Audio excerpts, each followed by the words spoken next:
একজন ঠিকই বলেছিল যে 40-এর পর ম্যাটার করে না যে তুমি কতটা লেখাপড়া জানো আর কতটা শিক্ষিত। ঠেলায় চা মোমো ফুচকা বিক্রি করা দাদাটাও দেখবে তোমার থেকে বেশি টাকা কামায়। আফসোস হয় কিনা যে এত লেখাপড়া এত শিক্ষিত হয়ে কি লাভ হলো। আর 50-এর পর কেউ কতই সুন্দর হোক না কেন যায় আসে না, রিঙ্কেলস পড়বেই, স্কিন ঝুলে যাবে। সব থেকে সুন্দর দেখতে মানুষটাও বাজে দেখতে হবে একদিন। তোমার মনে হবে যে সৌন্দর্য দিয়ে কিছু হয় না, কারণ এটা চিরস্থায়ী নয়। আর 60-এর পর তুমি কত বড় ইনফ্লুয়েন্সিয়াল ব্যক্তি হও না কেন, তুমি কত বড় পোস্টেই ছিলে না কেন, সেই অফিসের দারোয়ানও তোমাকে আর পাত্তা দেবে না, কারণ তুমি আর পাওয়ারফুল নাও।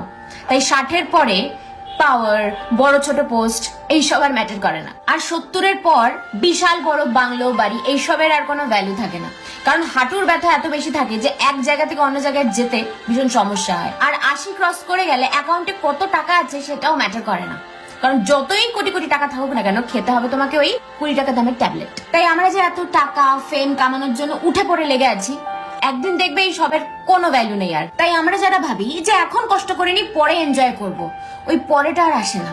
তখন হয়তো টাকা আসবে কিন্তু হাঁটুতে জোর থাকবে না।